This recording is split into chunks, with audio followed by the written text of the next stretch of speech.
Hi everyone, this is Germinal Van. I'm the host of the GGV Publishing Podcast. Today we have a special guest on this episode. His name is Glenn Corey. Glenn, welcome to the GGV Publishing Podcast. It's great to be with you. Thanks for having me on. Awesome. For those who don't know, Glenn published with the GGV Publishing Company. He wrote a book called How to Get a $150,000 liberal arts education for free. So Glenn believes that pretty much whatever you learn in school, you can learn by reading a set of books that will give you the knowledge that you need to move forward in life. And I tend to agree with him. And it's a very enjoyable book.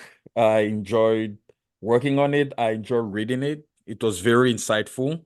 But before we dive into the book, I want Glenn to present himself to the audience. Glenn, who are you? Well, I guess in terms of my own education, I was getting my PhD in Russian literature. So Um, you're educated and you don't want people to go to college. right. Yeah, it's kind of an interesting point of view that I came to after having all of that formal education myself. I Right? realized that everything I read is published and available, Mhm. so that's where the free part comes in, because if you live in the United States, then you have access to a library. Yes. So that's where the free comes in. Yes. And Oh, I couldn't in my agree more, title. especially pretty much in every county. There's a public library, so there is like a wealth of knowledge there that everyone can access to for anyone who wants it. But where are you from? I'm originally from New York. I live in northern Ohio now, North Canton, about an hour south of Cleveland. And why moving from New York to Ohio? Well, I went to grad school at Ohio State, Oh, got it. and my wife got a job at a local university up here. Got it. And you say you study Russian literature? Yep, I was getting my PhD in Russian literature. I got my master's in Russian literature and linguistics, and um, I left the program before I got my PhD. The job prospects in Russian literature were really bad. I mean, there were like Mm, 200 applicants for every position open. wow.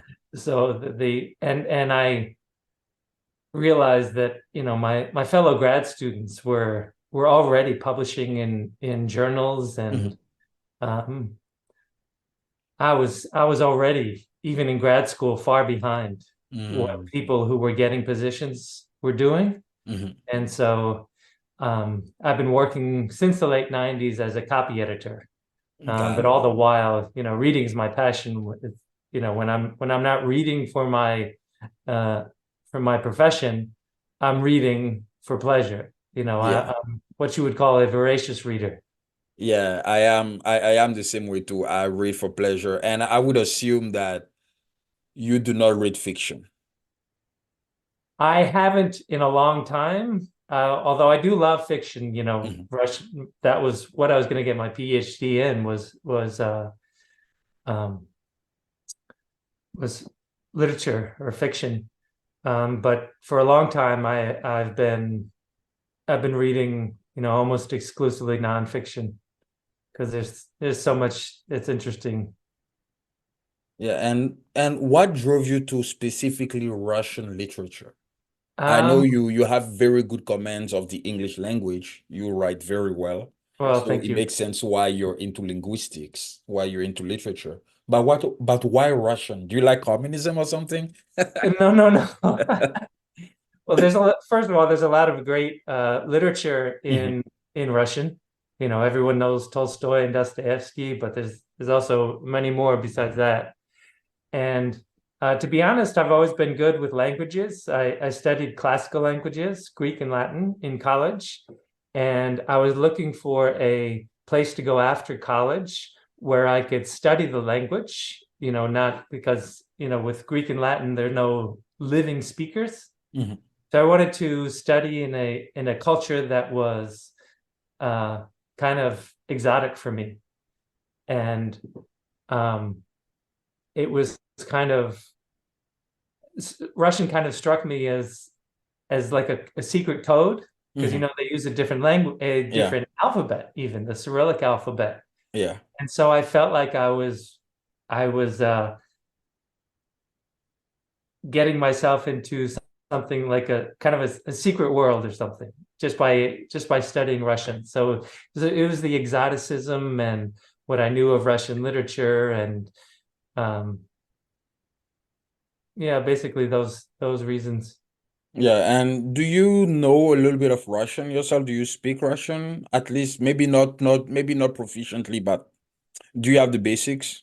No, at one time I was fluent actually. I Oh lived wow. I, I lived in Russia on three different occasions. Mm. Yeah, Okay.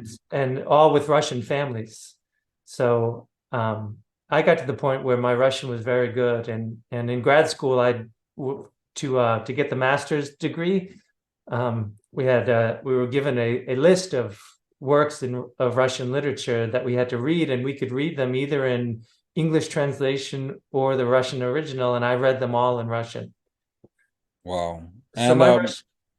sorry, I was about to ask you, and did you live in Russia in so did you live in post-communist Russia, or Russia was still a communist country when you were there? Actually, I was there for the last 4 months of the Soviet Union's existence. How was that? I it was amazing, I don't know how well you know the history, but on August 19th, 1991, Gorbachev, the general secretary, Mhm. essentially the president of the country, was abducted Mhm. and taken hostage because he was introducing reforms, and people could see that, like the higher ups in the KGB and the Communist Party could see that their power was being uh, kind of whittled away, Yeah. and so it was a kind of last attempt to reverse the country's course, and so they took him hostage, and I was in Moscow on that day. Wow. This So I saw tanks Mhm. rolling down the streets of Moscow, and um, at that time my mother had died, and actually I was making preparations to go home. Mhm. And so I was living with a Russian family, and my host father was actually a history teacher. And so for him it was exciting, but we had to go around the city to get my visa so that I could go home and Mhm. be home for my mother's funeral. Mhm.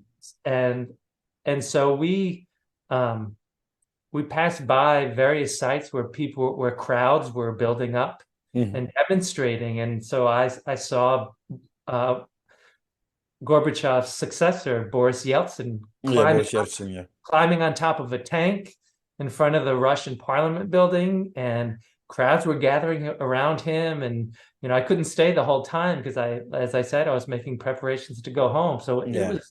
it was a wild, wild day.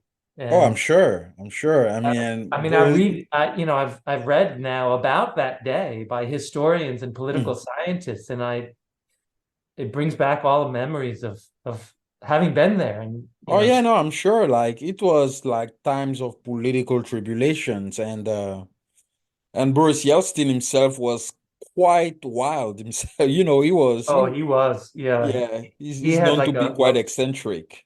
he was eccentric, and he had kind of a permanent inflamed red nose because he was always drunk. Yeah. Yeah, He always was. drunk. Let me ask you this. If literature was not your first choice, what other subject you would have studied in college or even go for a PhD? um I mean, looking back at the way I was back then or now. Let's say both, Okay, back then well, and today. at the time, probably linguistics, because I was good at languages, and I liked Okay. languages, and um, I was told that there were more job opportunities in linguistics, and so I probably could have stuck it out for linguistics. Mm-hmm. But as you said, my first choice was literature. So um, and even then with linguistics, the job market wasn't that much better. It was a little better, but still not great. and I toyed between doing that and going into like um, high level interpreting, like being a UN interpreter. Oh wow. Um, so now I would probably study maybe um, maybe economics. Yeah.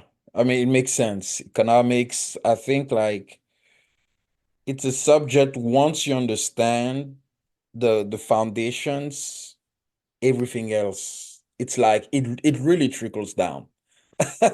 Not only just economics strictly speaking, but if you read enough economics, then you start thinking in a certain way, Yeah. right? Like whatever you do in life, Yep. there's always a trade-off. Yeah. Always. Yeah. It's You and I are talking now, which means that we can't be doing other things, yep. right? So our resource of time Mm, now is being used in one way. You yep. know, there are other resources that you can use like money, right? Yep. Or natural resources.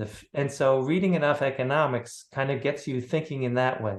Like what are the trade-offs? And when it comes to policies, what incentives are put in place by a given policy? Do you think that since you start reading economics, you became more analytical in terms of your approach to life? Because that's how I've become. Like, as you mentioned, right? Like you think in terms of trade-off, but even subjects that are not even related to economics at all, just human relations, generally speaking, Oh, absolutely. Yeah. right? I I start to think think very economics. analytically about everything. Sure, I think that is a phrase, the economic way of thinking, Yeah, and I think if you read enough in economics, you notice that first of all, the kinds of things that economists themselves study are really so broad, and that's because economics affects so much. yeah, It's not so much about like money, but decision making, yeah, given given scarcity, yeah, either physical scarcity of goods or scarcity of time is always going to be a factor. yeah. Oh yeah, I definitely agree. Economics, opportunity cost, Yeah. it's yeah, it's everything. It literally changed your entire thinking apparatus. I Yeah, want to and ask, also if I could say one more yeah, thing, go ahead, please. before I started reading economics proper, I went before I transferred and studied languages, Greek and Latin. I was actually at a business school where I had economics, micro and macroeconomics. Um, and I think that when well, the difference between macro and micro, you know, I remember this my microeconomics professor explaining what a free market was, and at that time, uh, she didn't say one thing that I think would have been so crucial. Like she was talking about what a free market is and how when something becomes profitable, that attracts new players to the arena and that has a downward pressure on price. But what she didn't say, which I grew up thinking was true, was that, and note that what we have is not a free market, because that makes all the difference. Because these days you can hear a lot of people saying, you look at the injustice in our country, and people will say, see what happens under a free market, but it's not a free market. Sure. And so I for a long time thought that economics was really just like a sub-discipline of politics. And so since I thought politics was kind of just self-serving, like what people like Sean Hannity or Ralph Nader or anybody like in that world is going to say, you can anticipate what they're going to say, so you don't really have to read their books. And so I thought economics was secondary to politics. And since politics was self-serving, I really never uh, was drawn to reading economics. But then one of the books that I read was called The Omnivore's Dilemma. And it wasn't about economics. It was about our food system and how it got to be the way it is. And the first chapter was on corn and why there's so much corn. Like uh, cows and chickens are fed corn, and we've got corn syrup and high fructose corn syrup, and all these derivatives of corn. And the reason was because of agricultural subsidies. And the way the author explained it and all the consequences of it, I thought, wow, that's really incredible. You really come to understand things, like why everywhere you turn is there corn. And because cows, for example, aren't meant to eat corn, their systems aren't designed to eat corn, they get sick a lot. So they're fed antibiotics, right? And so there are all these knock-on effects. And I thought, what subject matter would I read? Like who writes about subsidies and their effects? Like how could it kind of sparked an interest in me. And I realized that was economics. And I came to realize that, I say realize, not just believe, because I really do think that it's true that there are laws of economics, right? It's not just a matter of opinion. And so that was a real eye-opener for me, reading that book. Yeah, no, there are definitely laws of economics, and you can see it with policies. I've always, like whenever you make a good or a service free, demand increase. That's an economic law. Right, And even if the service is not an economic related service, it has an economic effect. For example, student loans. Student loans is not about economics, right? It's about social issues. It's to help people, or giving them an opportunity to have a post-secondary education degree, a right. college degree. But because you said, when I say you, it's not you personally, I meant actually Lyndon Johnson. Because Lyndon Johnson said, um, oh, we need to give the opportunity to low-income people to also afford an education. So the government is going to subsidize, so we talk about subsidies here. The government is going to subsidize student loans so that everyone can go to college. Sure, the intent is nice, but the consequences, right? They're trade-off. Now that you made the student loans free, what happens? Everyone wants them. On the Right, other hand, while colleges are like, well, okay, since everyone wants to go to college now, we have no choice but to increase the cost of tuition, because otherwise there's no way for us to pay our professors, to pay our faculties, to pay the staff.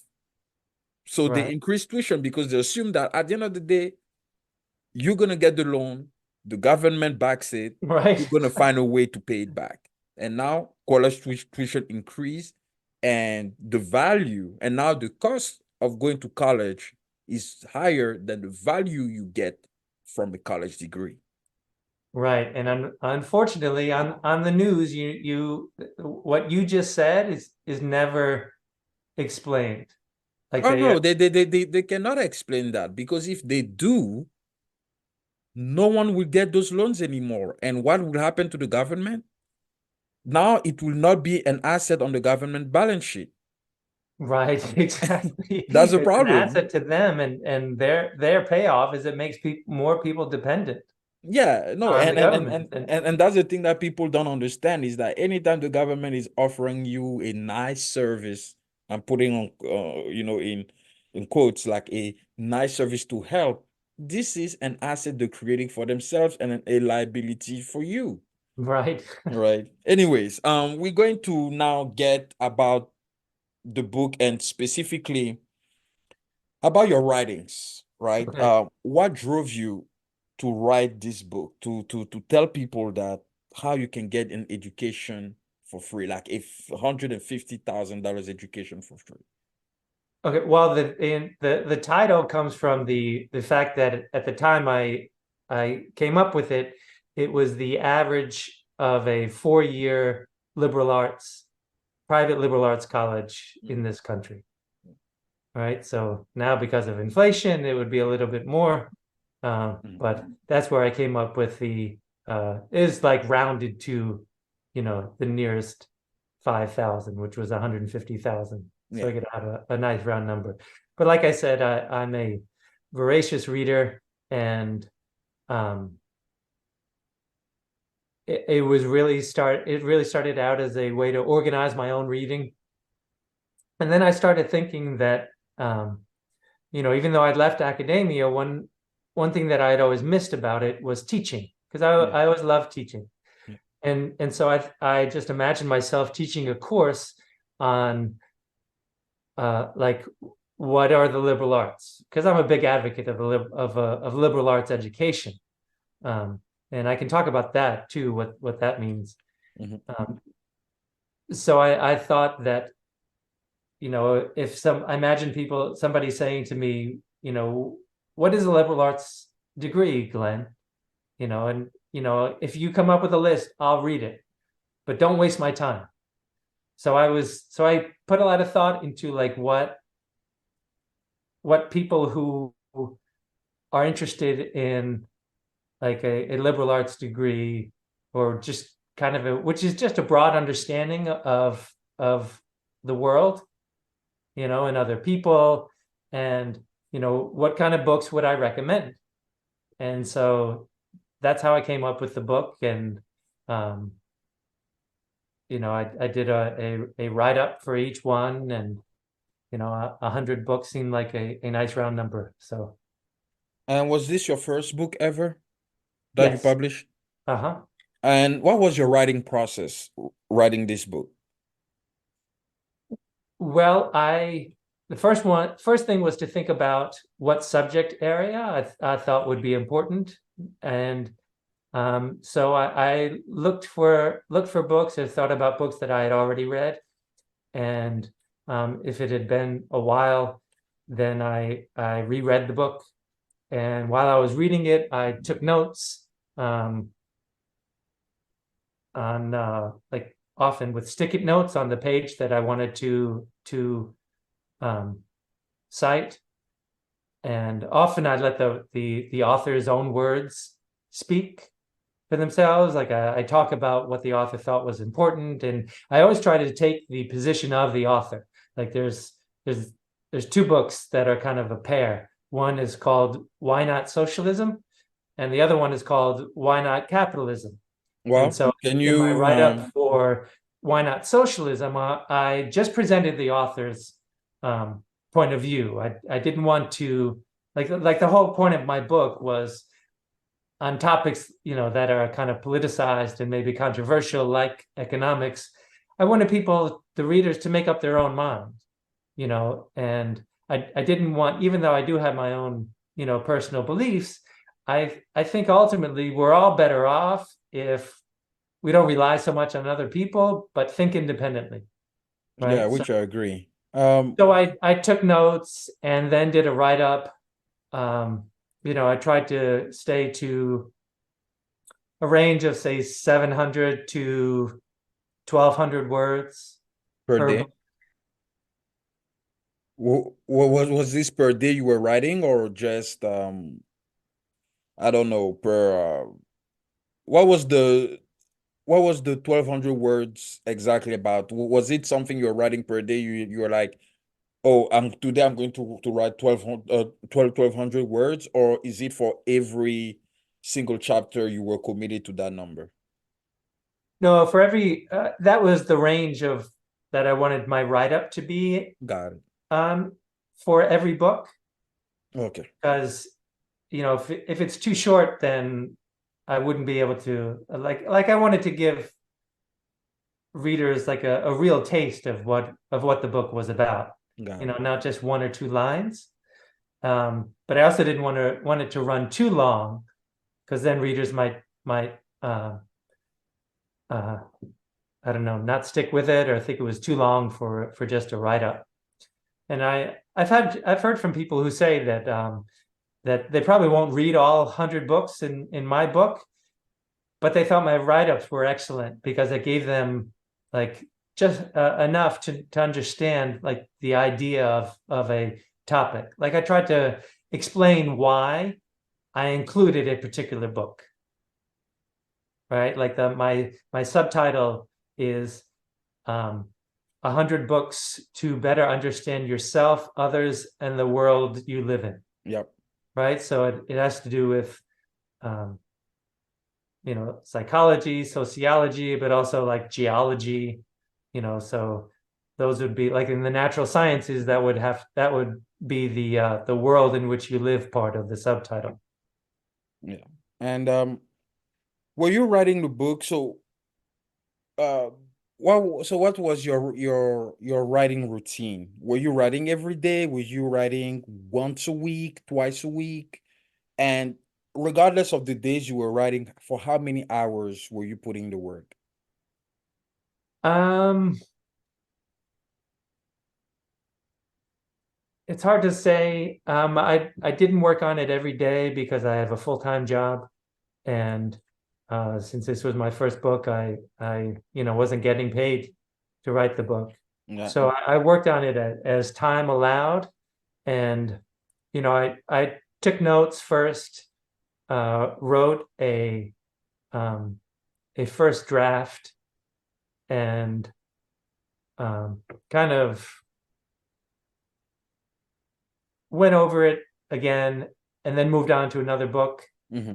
and then when the whole book was done, then I went through each write up again, and then on in Word on my computer, and then I printed it all out and went through it again, and so I probably wrote, I'd say 3 or 4 drafts Oh, wow. of it. Um, I find it essential to, like in the final copy, write from a hard copy. For some reason, I always pick up more errors, like typos and Mm-hmm. stuff, when it's in a printed copy, than rather than just on my screen. Yeah. No, that makes sense. And let me ask you this. How long it took you to write the book? When did you start writing for the very first time, and how long it took you to the very last word? And then you put that dot, and then you're like, the end. It was about 5 years. Oh, wow. Yeah, Yeah, that's like I said, I had a full-time job, yeah. and I had to read all the books, and um, that was one of my conditions that I set for myself, is that I had to read every book. I Hmm. couldn't just like look up books that got favorable reviews Hmm. on Amazon or something and take shortcuts. I was committed to reading the books myself. Yeah.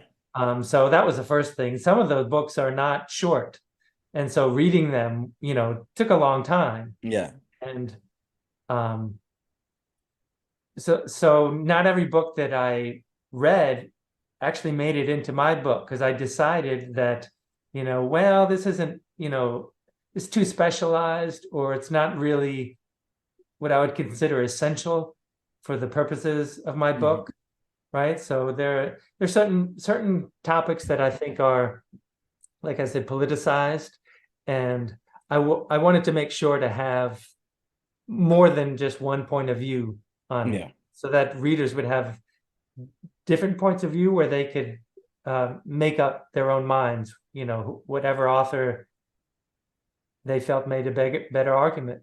Yeah. No, that makes sense. One last question before we go on a short break. When you were writing the book, right? All the books that you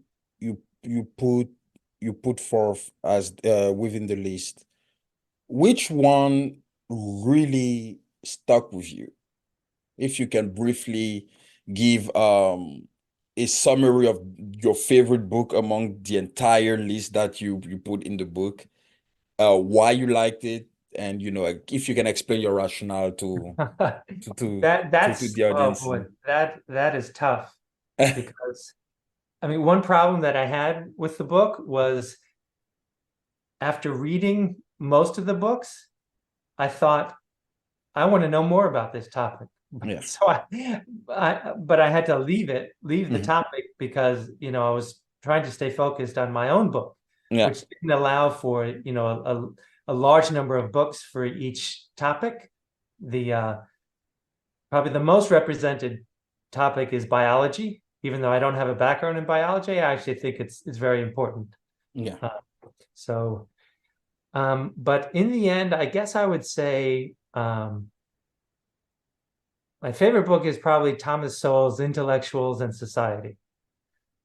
Because, and I put it last, and that was deliberate, and it was the only book that I thought was important to read in that order.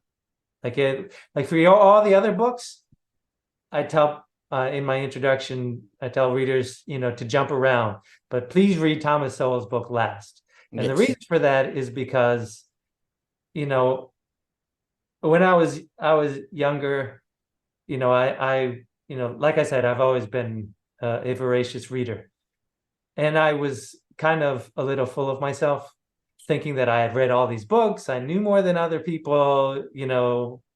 I was kind of full of pride, you might say. Intellectually arrogant. Yes, intellectually arrogant is a good way of putting it. And so Thomas Sowell's book is a good reminder to people who fancy themselves intellectuals that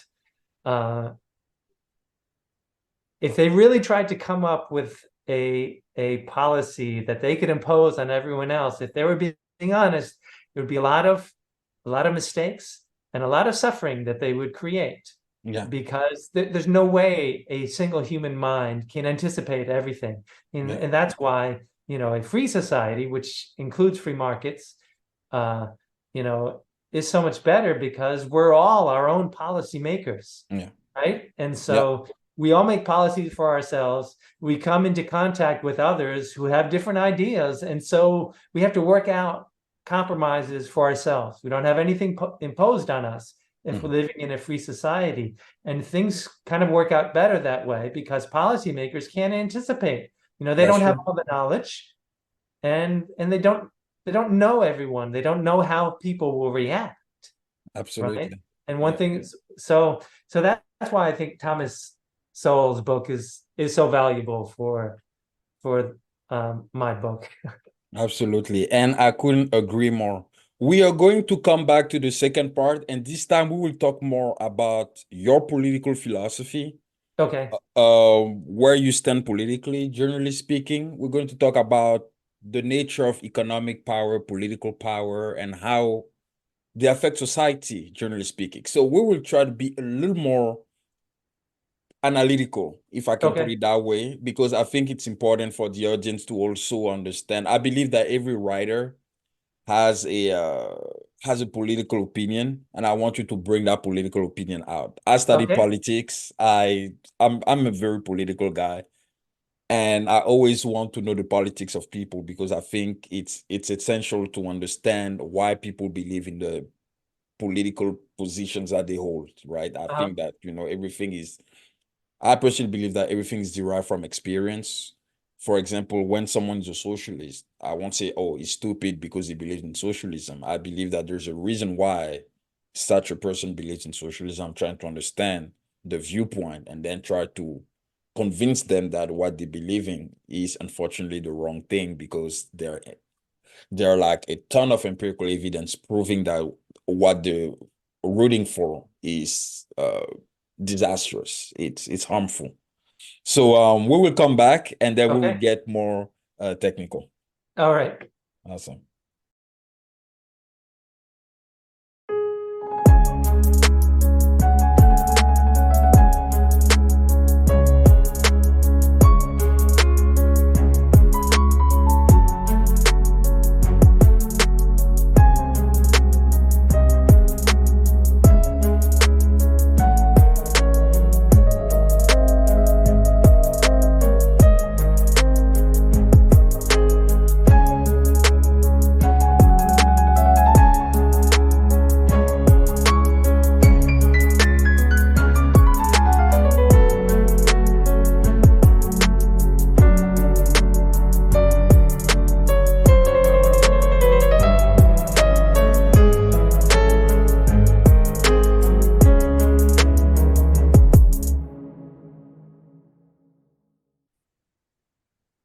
And we are back for the second part of this interview with Glenn Corey. Glenn, welcome back. Thanks. And this time we're going to talk more about your political philosophy, like your uh how you came to develop the political beliefs that you have today. So were you always a free market leaning guy, or did you come to the realization that you believe in the wrong thing? So basically what convinced you to become a free market guy? Well, I'd say up until age 40, I was a not very politically involved progressive, but I thought progressivism was right. I had a basic idea that government was necessary to kind of stick up for the little guy in the face of, these large corporations. Um, and I didn't really pay that much attention. Now, like I said, I was more interested in literature. Mhm. Um, and one thing that I thought progressivism stood for was peace. And I was drawn to that, like messages of peace. Um, I attended at least one peace rally in the early 90s to protest the Iraq War One under George Bush Sr. Mhm. Um, and but aside from that, I wasn't terribly political. And then through my reading, like that book that I mentioned earlier, The Omnivore's Dilemma, and other things, um, I just gradually changed my point of view and realized that the things that I valued, individual liberty, peace above all, um, uh, human prosperity and flourishing was all best served actually um, by free markets, right? I mean, the past 30 or 40 years, the world has seen the greatest decline in poverty rates thanks to India and China moving, I would say, more in the direction of free markets than they were before. Yeah, yeah, definitely. And was there an economist that particularly shaped you, like who particularly impacted you to start moving toward free market economics? Well, um, in 2005 or so, my it was clear that my father was dying, and so um, I knew I stood to inherit a little bit of money, and so I wanted to educate myself about it. And I saw a book uh, by Peter Schiff Hmm. called um, "How to Profit from the Crash."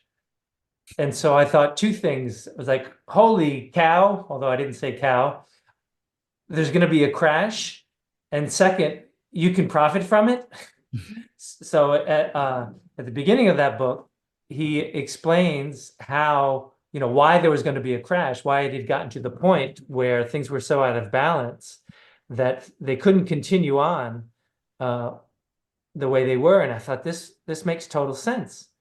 And he mentioned this, like I'd never even heard. I mentioned that I was at a business school for 2 years and I had macro and microeconomics, and Hmm. I'd never heard of the Austrian school.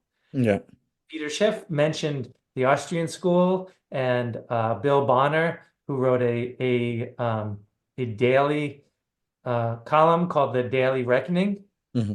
And so I started reading him, and Bill Bonner he would every once in a while mention this guy named Ludwig von Mises. Hmm. And I thought, who is that? So I Hmm. looked him up, and turns out there was this Mises Institute, and they published free articles every day. And I thought, okay, I at that point I had no thoughts of like having my political beliefs change so profoundly. But based on what Peter Schiff had written, I thought this makes total sense. So I thought I don't really, even though I went to a business college and uh, had the micro macro sequence, I really didn't feel like I had a deep understanding of economics. And so I quickly realized this was a libertarian site, and I thought, okay, I'll read these free articles for 6 months, and then I'll be able to dismiss libertarianism, right? Because I wanted to give it a fair chance, but I knew it wasn't worth taking seriously because everybody knows that. And I've been a libertarian ever since. Because I still found it so compelling. And one of the things that was a turning point for me was that they explained how actually the very size of certain companies, like the big banks, the pharmaceutical companies, was an indication that we don't have a free market because, right, they get government privileges, Yeah, sure. right?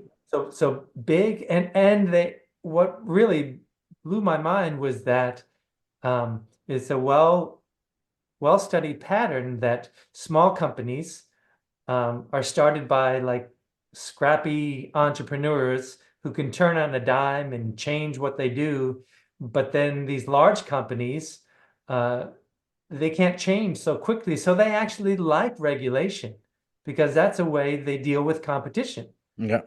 But because the regulatory burden is so expensive, for a large bank like say JP Morgan, it's much easier to spend several $1 million just filling out all the paperwork and complying with the regulation than having to stay on their toes and deal with a smaller bank Yeah, who can and Mil services. Same with railroads, yeah. drug companies, healthcare, insurance companies, and so that was a real eye opener for me.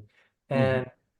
And I've been kind of a daily reader of Mises.org articles ever since. Yeah, Milton Friedman even said in one of his lectures that the two enemies of the free market are academics and business people. I Because know. yeah, That's because business people, he meant like people from corporations love regulations because although business is literally the essence of free market because that's where value is created, and yet the bigger a business becomes, the more he becomes it aligns itself with government because of the regulatory process.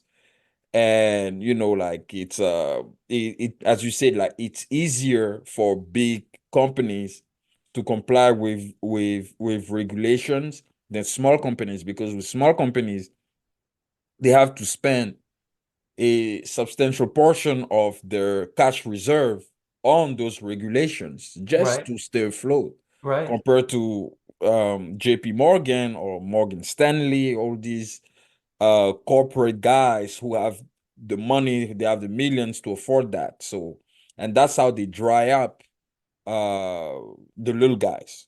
Then the little right, guys are like, hey, we have to close doors or we need to get acquired by a bigger guy to get a payday. Otherwise, we can't continue operations. right. And I mean, it becomes really expensive to even just start a business, Yeah. and that's one of the measures of economic freedom is how easy it is to start a business. And the United States has actually fallen in indexes of economic freedom quite a bit over the past 20 years as government has grown. Yeah. It's yeah, that's true. But when you compare the United States to most countries, it's still fairly easy to start I mean, yes, compared to 19th century United States. 19th century United States, you didn't need anything at all, right? You look at someone like Stephen Girard, for example, who was perhaps the most powerful banker in America before JP Morgan. He was his own bank.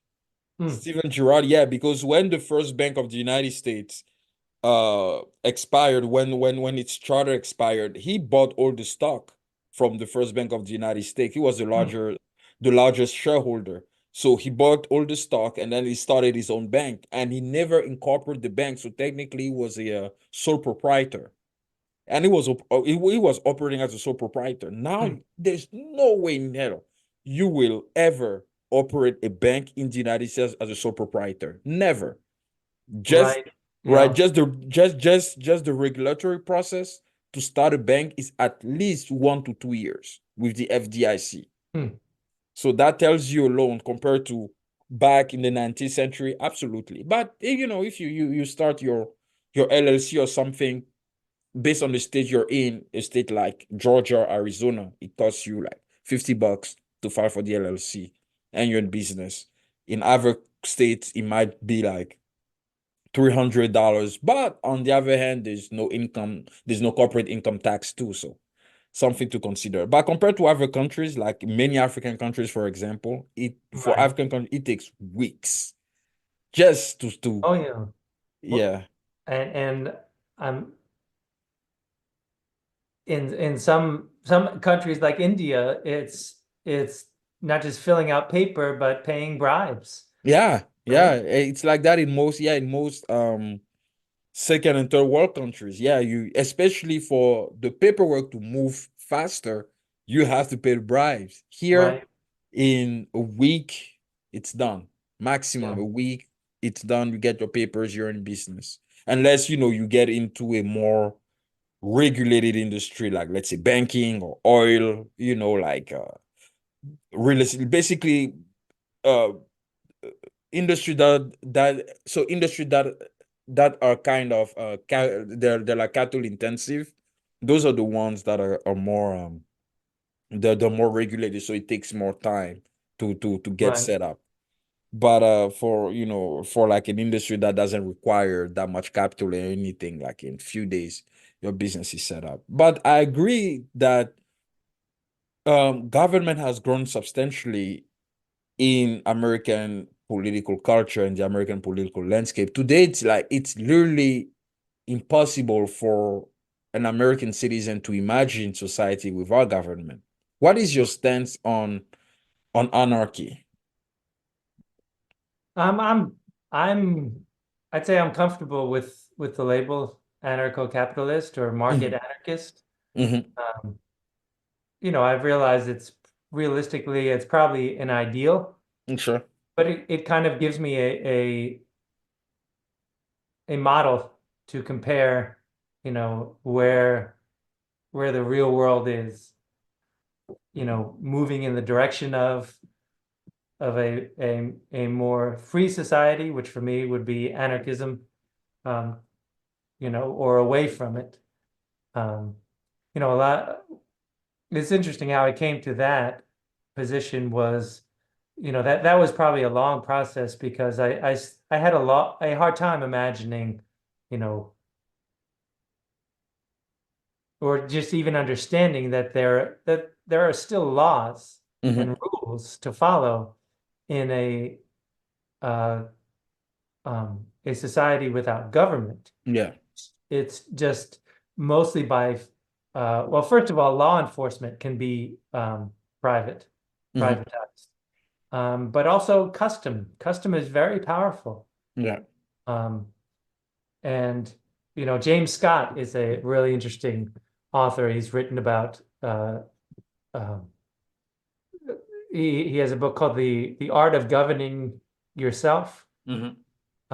He's one of his books is in my book. It's not that one, but he's written a lot about um, like anarchy or close, not the anarchy like the violence in the streets, protesters wearing black Hmm. hoods and that, but just um, no government rule. Yeah. And the in fact the reasoning behind anarchy as no government rule is because people don't understand the nature of political power. Because when people understand the nature of political power, no one will want government, Right. or at least they want government to be limited. Yeah. Political power is inherently coercive. That's why government is limited, because Right. political political power is negative power. It focuses on things you cannot do, right? That's what legislation is about. It's Right. man-made law. Compared to anarchy, where you were saying that people can govern themselves without government, because in anarchy, it focuses on what people can do. It focuses on laws. It doesn't focus on legislation. Hayek wrote a book called Law, Legislation, and Liberty. He Right. wrote, he wrote 3 volumes on that where he explained the difference. Yeah, There I'm you like, go. okay, so there. And political power is all about legislation. It's about things you're not allowed to do. Right. And to me, it doesn't make sense when people always believe that political power is the way to achieve whatever desirable outcome they want.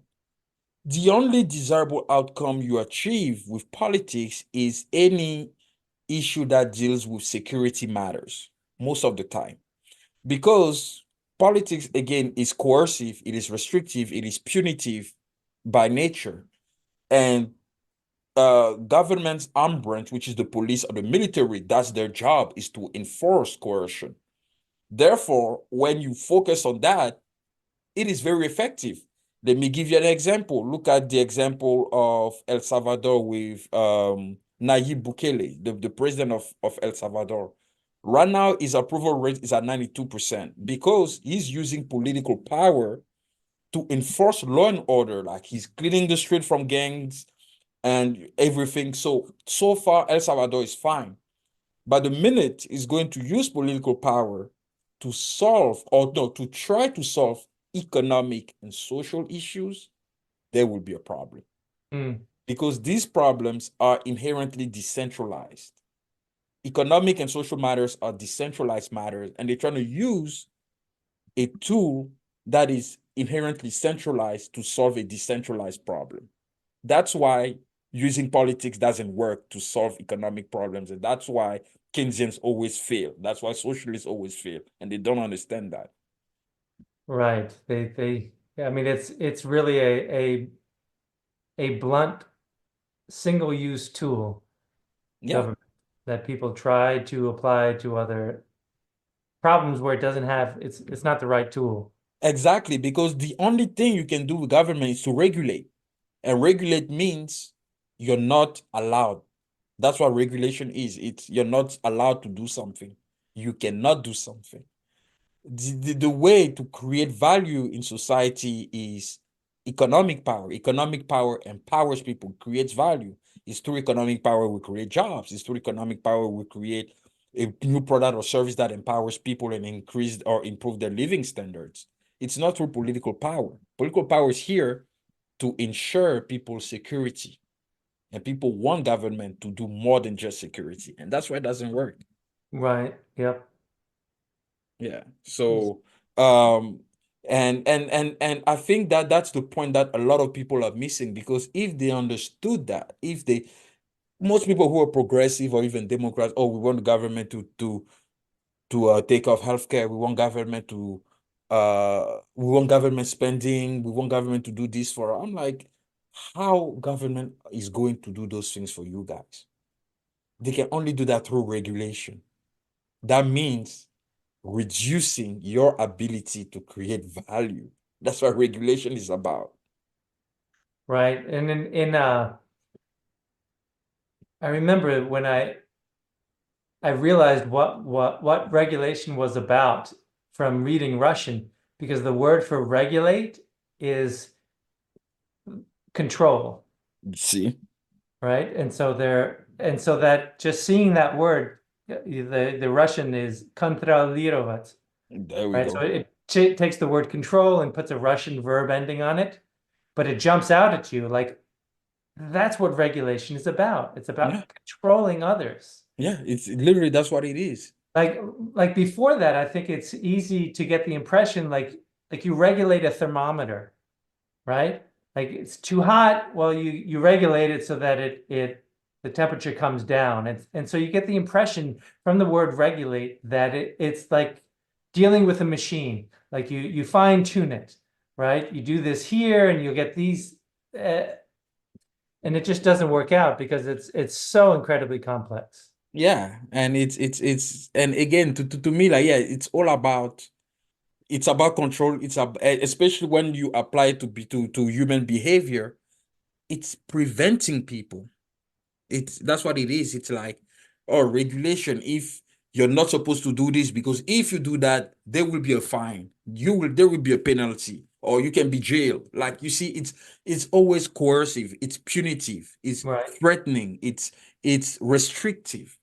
But with economic power, it's about empowering people, helping them, it's creating value. And economic power is decentralized. That's why communities, and Thomas Sowell talked about that in a lot of his books, communities that focus on economic power rather than political power become self-sufficient much faster than communities that focus on political power. For example, the Black community is the most politically successful community in the United States. I mean, especially when it comes to minorities. Black people have the most minorities in political office, and yet Mm, Black people are not self-sufficient. Thomas right. Sowell talked about that. Walter Williams talked about that too. Yep. And then when you look at you look at Asian Americans, they're not in politics at all. Look at their living standard. They don't care about politics. All they focus on is economics. Look at their living standard. They're above self-sufficiency.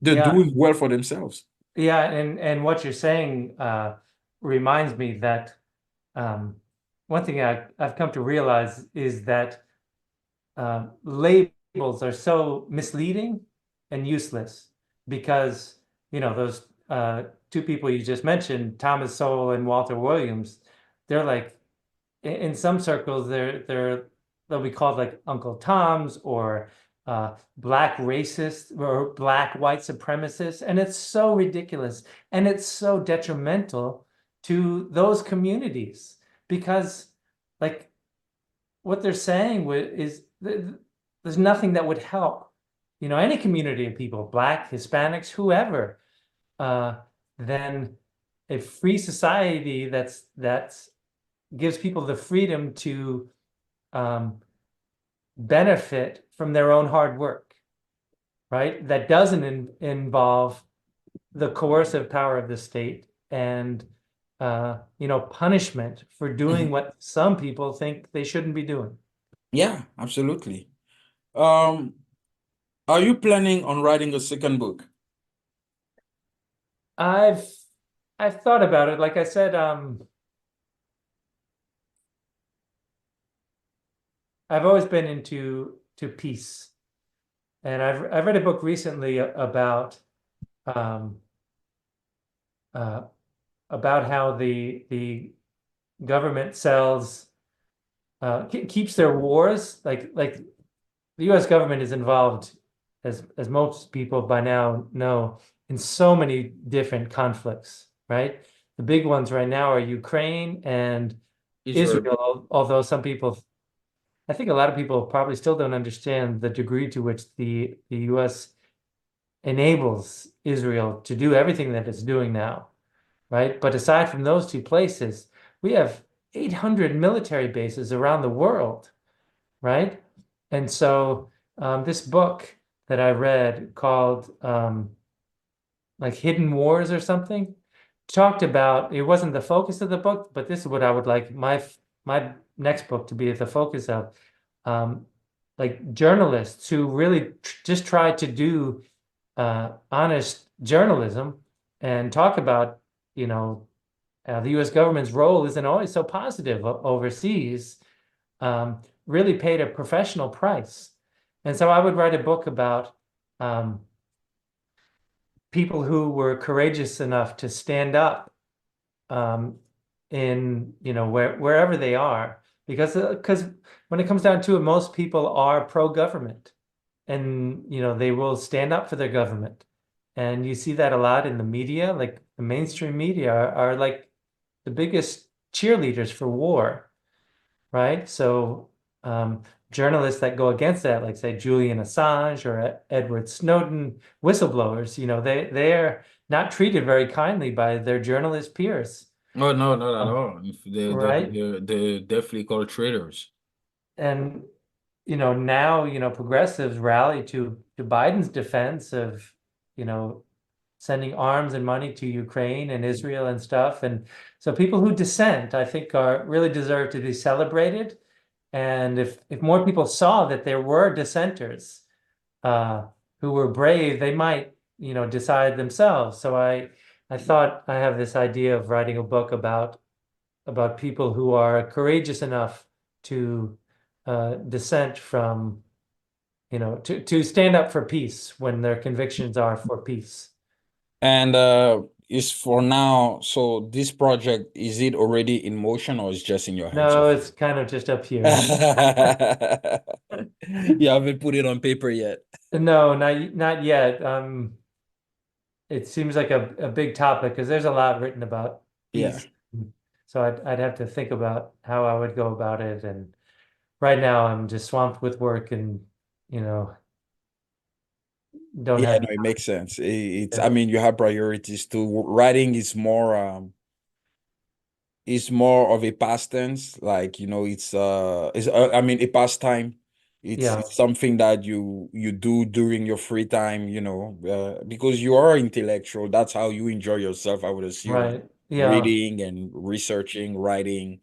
That's how you derive pleasure. So whenever you have time, that's when you will be able right. to dedicate yourself to it. Um, yeah, it looks like a very good project, definitely. Definitely Yeah, looks like a I good think it project. could be a good book and worthwhile. Yeah, absolutely. Um, do you know how many books you want to write in your life, or you just go Oh, once at a time and see?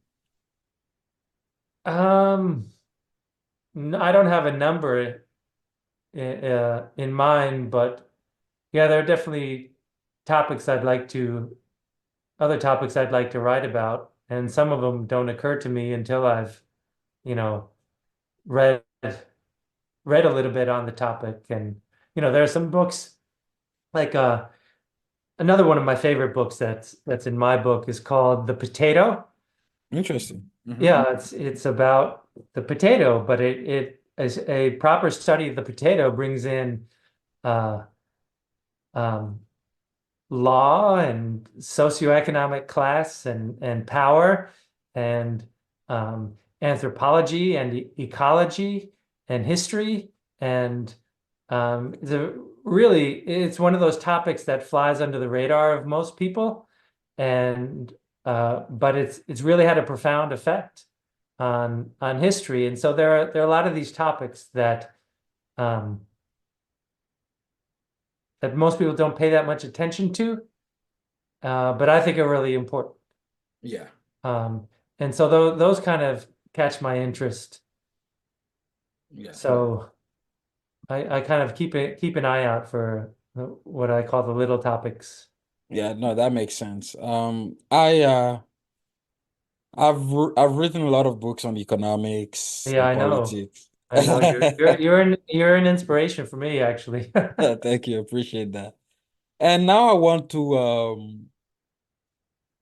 to move away, not from these topics, but I want to do things differently, if that makes Okay. sense. So what I want to do is to start writing biographies, and specifically fictional biographies, or Hmm. even fictional books that uncovers those topics: economics, politics, history. For Hmm. example, when you look at Ayn Rand's Fountainhead or Atlas Shrugged, these are philosophical fiction, Right. right? They're fictions, but there is a message she's trying to convey.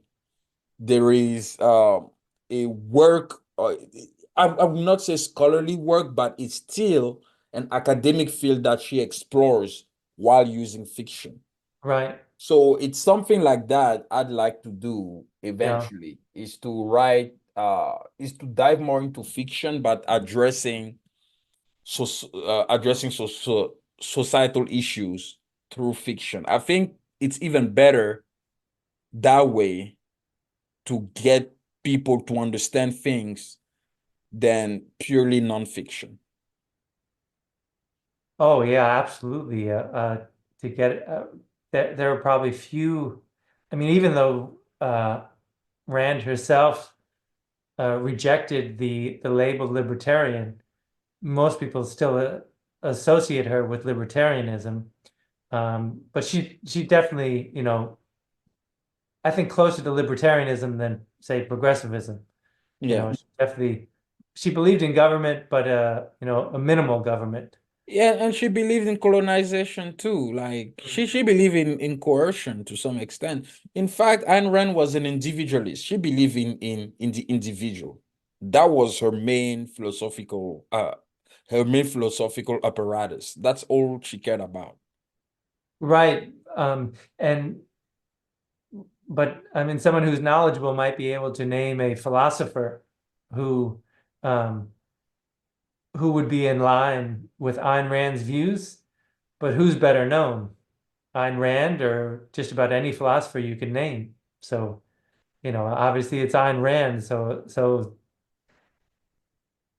yeah, it's probably a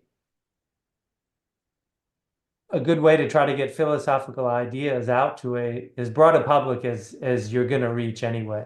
Yeah, because I was looking at because one thing I would like to do even with GGV Publishing is to open the fiction branch, the fiction category.